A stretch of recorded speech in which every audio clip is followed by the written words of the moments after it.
అమెరికాలో విద్య అంటే లక్షలు, అవసరమైతే కోట్ల రూపాయలతో కూడుకున్నది. ఎన్నో వ్యయ ప్రయాసలకు ఓర్చితే కానీ అగ్రరాజ్యంలో అడుగు పెట్టలేం. అవన్నీ ఎప్పటికే చెప్పుకున్నా కొంతకాలంగా చూస్తున్నాం. అక్కడ నెలవారీ ఖర్చే లక్షల్లో ఉంటుంది. ఇందుకు ఎలాంటి అడ్డంకులు తలెత్తవద్దన్నా, ఇంటి నుంచి డబ్బులు అడగకుండా ఉండాలన్నా పార్ట్ టైం ఉద్యోగాలు చెయ్యాలి.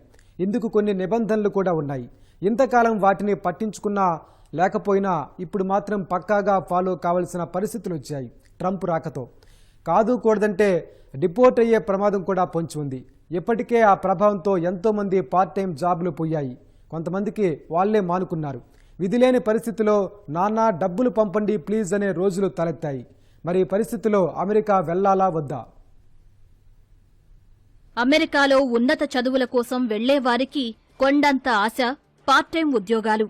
ఈ విషయంలో ఇప్పటి వరకు ఎలా ఉన్నాగాని ఇప్పుడు రోజులు పూర్తిగా మారిపోయాయి. ఇకపై పక్కాగా నిబంధనలు పాటించాల్సి ఉంటుంది. వాటి ప్రకారం అమెరికాలో విద్యార్థులకు 20 గంటల పాటు ఆన్ క్యాంపస్లో పనిచేసేందుకు అవకాశం కల్పిస్తారు.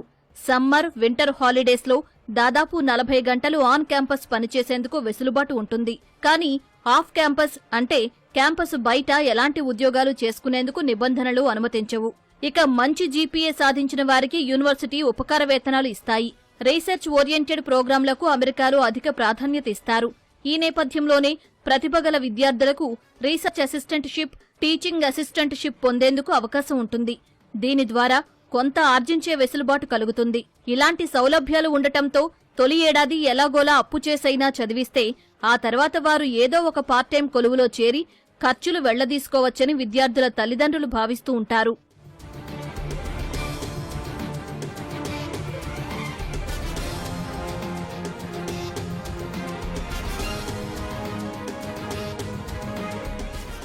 అమెరికా నిబంధనల ప్రకారం F1 వీసాపై ఉన్నవారు కేవలం ఆన్ క్యాంపస్లో అధికారికంగా అనుమతి ఉన్న ఉద్యోగాలు మాత్రమే చెయ్యాలి.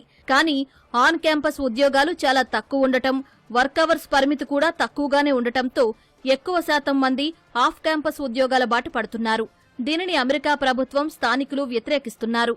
తాము ఉపాధి అవకాశాలు కోల్పోతున్నామని స్థానికులు ఆందోళన వ్యక్తం చేస్తున్నారు. ఈ నేపథ్యంలోనే ట్రంప్ రెండోసారి అధికార పగ్గాలు చేపట్టిన వెంటనే అక్రమంగా ఆఫ్ క్యాంపస్ ఉద్యోగాలు చేస్తున్న వారిని గుర్తించి డిపోర్ట్ చేసే పనులు.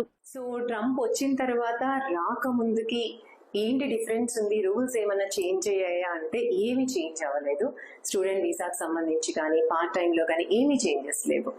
ఇంతకు ముందు క్యాంపస్ లో కాకుండా బయట వర్క్ చేయడం ఇంతకు ముందు అయినా ఇల్లీగలే, ఇప్పుడైనా ఇల్లీగలే. సో ఇల్లీగల్ గా వర్క్ చేస్తున్నారు అంటే అలాంటి వాళ్ళని అలౌ చేయట్లేదు ఇప్పుడు. సో ఈ ఏవైతే లివింగ్ ఎక్స్పెన్సెస్, ట్యూషన్ ఫీ మొత్తం around 40 to 65 lakhs amount spend చేయాలో ఆ అమౌంట్ మొత్తం అరేంజ్ చేసుకొని వెళ్తే ఎలాంటి ప్రాబ్లం ఉండదు. లేదు క్యాంపస్ లో వర్క్ చేస్తున్నారు, ఎర్న్ చేసుకుంటున్నారు అంటే ఎలాంటి ఇష్యూ ఉండదు.